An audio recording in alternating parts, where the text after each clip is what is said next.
Hi అండి. పిక్‌లో చూపించిన puff స్లీవ్స్‌ని మనం నార్మల్ హ్యాండ్స్ కటింగ్‌లోనే ఎలా కట్ చేసుకోవాలనేది చూపిస్తాను.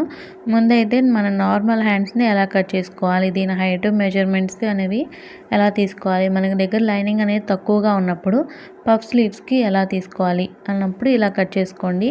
ముందు మనకి ఎంతైతే లూజ్ కావాలి, దానికి ఖర్చు కావాలనేది మెజర్‌మెంట్ చేసుకోండి. నాకు నార్మల్‌గా arm round 8 inches plus 2 inches మనకు మొత్తం కూడా 10 ఇంచెస్ రావాలి. అలాగే 10 ఇంచెస్‌కి మార్క్ చేసుకొని కింద ఎగుడు దిగుడు లేకుండా ఒక పావు ఇంచ్ కట్ చేసేసుకొని, ఇప్పుడు మనకి నార్మల్ హ్యాండ్స్‌కి ఎలాగైతే మనం తీసుకుంటామో హాఫ్ ఇంచ్ అనేది ఇలా కింద మార్క్ చేసేసుకొని, ఇప్పుడొచ్చేసి మనకి నార్మల్‌గా హైట్ ఎంత కావాలి, నాకు ఇక్కడ 10 ఇంచెస్ హైట్ కావాలన్నారు, దానిపైన పఫ్ కావాలి. సో ఇలా నేను 10 ఇంచెస్‌కి మార్క్ చేసేసుకొని పైన ఒక హాఫ్ ఇంచ్ మార్క్ చేసుకొని మనకి డౌన్ 3.5కి మార్క్ చేసుకొని నార్మల్ హ్యాండ్స్‌కి ఎలా తీసుకుంటామో అలాగా ఇక్కడ నుంచి మనకి ఆర్మ్ రౌండ్ ఉంటుంది కదా, అది 8 ఇంచెస్ తీసుకొని ఒక 2 ఇంచెస్ ఖర్చు తీసుకోవాలి. ఇక్కడ స్టార్టింగ్ పాయింట్ దగ్గర 1.5 తీసుకోవాలి. ఇది 32 సైజ్ బ్లౌజ్ కాబట్టి నేను 1.5 తీసుకుంటున్నాను. పెద్ద సైజులో అయితే 2 ఇంచెస్ తీసుకోవాలి. మరీ పెద్దవైతే ఈ 32 అన్నా కానీ మనకి పెద్ద సైజ్ బ్లౌజ్ అవుతుంది. కింద లూజ్ కూడా యాడ్ చేసేసుకొని దానికి కూడా 2 ఇంచెస్ ఖర్చు తీసుకొని మనం ఇలా సైడ్స్ అనేవి హ్యాండ్స్కి డ్రా చేసేసుకోవాలి. ఇప్పుడైతే ఈ హ్యాండ్స్ని అయితే కట్ చేసేసుకుందాం. ఇలా కట్ చేసుకోవడం వల్ల ఏంటంటే మనకి ఒకే సైడ్ అతుకులు పడతాయి అన్నమాట. ఈ లైనింగ్ బ్లౌజులు కాబట్టి ఒక సైడ్ అతుకులు పెద్దగా పడ్డా కానీ ప్రాబ్లం ఉండదు. అదే నార్మల్ సైజ్ బ్లౌజులు అయితే 2 సైడ్లు పడితే అవి చంకల దింపులోకి వెళ్ళిపోతాయి కదా. సో ఇక్కడ మనకి ఎక్స్ట్రా క్లాత్ అని తీసుకొని 2 పీసెస్ ఉండాలన్నమాట ఈ హ్యాండ్స్కి అతుకు వేసుకోవడానికి. ఇలా మనకైతే మార్కింగ్ చేసుకొని ఎక్స్ట్రా క్లాత్ తీసుకొని కట్ చేసుకొని స్టిచ్ చేసుకోవాలి. ఇది మీకు కొంచెం స్పీడ్గా కావాలంటే కొంచెం స్పీడ్గా పెట్టుకోండి వీడియో, ఎందుకంటే కొంచెం తెలియని వాళ్ళు ఉంటారు కాబట్టి ఇది మైన్యూర్ డీటెయిల్స్ కూడా చెప్తున్నాను. ఇలా కట్ చేసుకోవడం వల్ల మనకి లైనింగ్ అనేది తక్కువ పడుతుంది అనమాట, ఎక్కువ కొనుక్కు రాకుండా. ఇప్పుడు కట్ చేసుకున్న దాన్ని ఇట్లాగే మనకి మెయిన్ పీస్ దగ్గర తీసుకోవాలి. ఇప్పుడు పఫ్ స్లీవ్స్ అనేవి ఎలా కట్ చేసుకోవాలో చెప్తాను.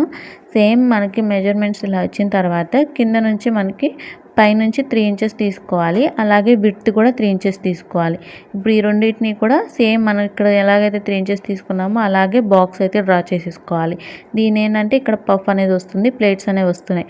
ఇక్కడ నుంచి 1.5 కానీ 2 ఇంచెస్ కానీ మనకి ప్లేట్స్ ఎక్కువ కావాలంటే 2 ఇంచెస్ 3 ఇంచెస్ దాకా తీసుకోవాలి. ఇక్కడ నుంచి నేను 2 ఇంచెస్కి మార్క్ చేసుకొని ఇలా డౌన్ అనేది మనకి ఎలా అయితే ఇచ్చుకుంటున్నానో చూడండి. ఇక్కడ మార్క్ చేసుకున్న దాని ప్రకారం ఇలా మనకి డౌన్ అయితే ఇచ్చుకోవాలి. మన మెయిన్ పీస్కి కలవాలన్నమాట. ఇలా ఇచ్చేసుకోవాలి. ఎలా అయితే మనం డౌన్ తీసుకుంటున్నామో ఇలా వచ్చేస్తుంది. ఇప్పుడు మనకి లైనింగ్కి మనం క్లాత్లో అయితే అటాచ్ చేసుకోవాలి కదా, ఇలా అటాచ్ చేసేసుకున్నాను. ఇప్పుడు మనకి లోత్ అనేది తీసుకోవాలి. నార్మల్ హ్యాండ్స్కి ఎలా అయితే లోత్ తీసుకుంటామో అలాగే దీనికి కూడా లోత్ తీసుకోవాలి. సేమ్ మనకి ఆర్మ్ సైడ్ దగ్గర పైన క్లాత్ దగ్గర 1 ఇంచ్కి వదిలేసి మధ్యలో ఒక హాఫ్ ఇంచ్కి మార్క్ చేసుకొని ఇటు డౌన్ చేసుకుంటే పైన కూడా డౌన్ చేసుకుంటూ ఇలా మనకి హాఫ్ ఇంచ్ అనేది తీసేసుకోవాలి. దీనికి ఎలా అయితే మనకి పఫ్ స్లీవ్స్కైనా ఏ స్లీవ్స్కైనా ఎలాగైతే మనం ఆర్మ్ రౌండ్ తీసుకుంటామో అలాగే దీనికి కూడా తీసుకోవాలి. దీనికి కూడా ఒక కట్ సెట్ చేసుకొని గుర్తుగా పెట్టుకోండి. ఇప్పుడు దీనికి సెంటర్కి మార్క్ చేసేసుకొని మెయిన్ క్లాత్ తీసుకోండి. ఈ మెయిన్ క్లాత్ని కూడా ఎలా అయితే మనం సెంటర్కి ఒక డాట్ చేసుకొని దీనికి ఇలా రెండింటిని కూడా ముందు చివర అనేది కుట్టు వేసేసుకోవాలి. దీన్ని రివర్స్ తిప్పేసుకొని దీన్ని కూడా ఇంకో కుట్టు వేసేసుకుంటే మనకి కింద పార్ట్ అనేది రెడీ అయిపోతుంది అన్నమాట హ్యాండ్స్ దగ్గర. ఇప్పుడు మనకి పఫ్ అనేది ఎలా స్టిచ్ చేసుకోవాలో చూపిస్తాను. పైన ఒక టాకా అనేది పెట్టేసుకొని లైనింగ్కి మెయిన్ పీస్కి ఇక్కడ ఒక పిన్ అయితే అటాచ్ చేసేసుకోండి. ఇలా పిన్ అటాచ్ చేసుకొని మనకి క్లాత్ అనేది చూసుకోవాలన్నమాట. మనకి సరిగ్గా ఉందా, లోత్ ఎటువైపు ఉందని చెక్ చేసుకొని క్లాత్ ఎటు మిగులుతుందని చెక్ చేసుకొని మనకి ఈ ప్లేట్స్ రావాలి కదా, మనకి ప్లేట్స్ ఎన్ని వస్తాయి అనేది మళ్ళీ ఒకసారి చెక్ చేసుకుంటూ అడ్జస్ట్ చేసుకోవాలి. ఇప్పుడు ఎలా వచ్చాయి నాకు చూడండి, ఇలా అడ్జస్ట్ చేస్తే నాకు 3 ప్లేట్స్ వచ్చాయన్నమాట. ఇప్పుడు క్లాత్ కూడా మనకు సరిపోయింది. ఇప్పుడు ఇక్కడ ఒక సైడ్ వరకు క్లాత్ అనేది ఇలా ప్లేట్స్ అనేవి అడ్జస్ట్ చేసుకుంటూ ఒక స్టిచ్ వేసేసుకోండి. ఇక్కడ మనం ఒక స్టిచ్ వేసేస్తే ఏంటంటే పఫ్ అనేది ఫిక్స్ అయిపోతుంది అనమాట. మనకి ఇప్పుడు ఒక సైడ్ ఇలా వేసాం కదా, ఇప్పుడు రెండో సైడ్ కూడా ఒకసారి చెక్ చేసుకోవాలన్నమాట. రెండో సైడ్ కూడా ఈక్వల్గా వస్తుందా లేదా అనేది. సేమ్ నాకు అటు సైడ్ ఎలాగైతే 3 ప్లేట్స్ అనేవి పావు ఇంచుతో ఎలా వచ్చాయో అలాగ వచ్చాయి కాబట్టి ఇప్పుడు ఫిక్స్ చేసుకొని మనకి స్టార్టింగ్ నుంచి స్టిచ్చింగ్ అనేది చేసేసుకోవాలన్నమాట. ఇప్పుడు నాకు ఇక్కడ ఒక సైడ్ మొత్తం ఫస్ట్ మనం స్టిచ్ చేసిన ప్లేట్స్ దాకా మనం స్టిచ్ చేసేసుకోవాలి.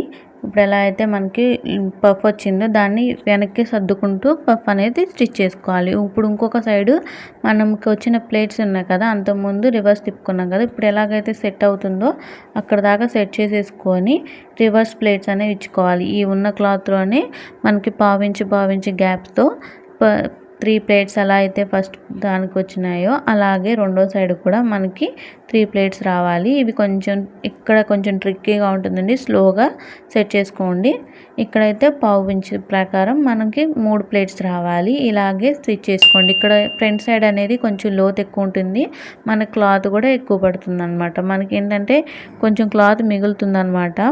చేసుకునేటప్పుడు మనం నార్మల్ హ్యాండ్స్ కట్ చేసుకున్నాం కదా లోతు తీసుకోకముందే, సో మనకి లోతు వచ్చింది అనమాట. ఇక్కడ లోతు తీసుకున్న తర్వాత మన క్లాత్ మిగులుతుంది, కొంచెం ఉబ్బెత్తుగా ఉంటుంది. ఇక్కడ క్లాత్ అనేది మనకి ఎక్కువ పడుతుంది, అందుకే ఒక 1/2 ఇంచ్ అనేది పెరుగుతుంది అనమాట. దాన్ని పఫ్లోకి అడ్జస్ట్ చేసుకుంటూ కుట్టేసుకోవాలి.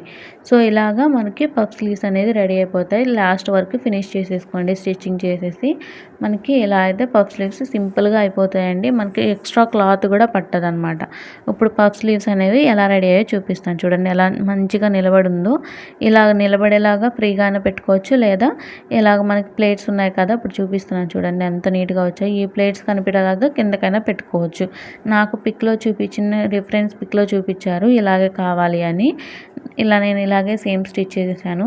మీకు నచ్చింది అనుకుంటున్నాను. నచ్చితే కనుక మన ఛానల్ని అయితే లైక్ చేయండి, సబ్స్క్రైబ్ చేసుకోండి. మీకు నచ్చింది అనుకుంటున్నాను, అర్థమయ్యేలా చెప్పాను అనుకున్నాను. బిగినర్స్కి అయితే చాలా ఈజీగా అర్థమవుతుందండి. ఇది మొత్తం బ్లౌజ్కి హ్యాండ్స్ 2 కూడా స్టిచ్ చేసేసాను, చాలా నీట్గా వచ్చాయి. సింపుల్గా మన దగ్గర ఉన్న క్లాత్లోనే మనకి పఫ్ స్లీవ్స్ అనేవి నీట్గా వస్తాయండి. దీనికి వచ్చేసి మెయిన్ క్లాత్ అనేది కొంచెం ఎక్కువ ఉండాలన్నమాట. లైనింగ్ మనకి నార్మల్గా ఉన్నా పర్లేదు, చాలా సింపుల్గా ఉంటుందండి. మీకు అర్థమయ్యేలా ఉంటుంది అనుకున్నాను. ఇదే బ్లౌజ్కి మనం నెక్ డిజైన్ కూడా ఉంది, చూపిస్తాను చూడండి. ఈ neck design scallop neck design. ఈ డిజైన్ కూడా కావాలంటే మన ఛానల్లో ఉంది, మీరు చెక్ చేయండి. మీకు నచ్చింది అనుకున్నాను, ఈజీగా అర్థమయ్యేలాగా అయితే చెప్పాను. నచ్చితే కనుక లైక్ చేయండి, సబ్స్క్రైబ్ చేసుకొని సపోర్ట్ చేయండి. Thank you.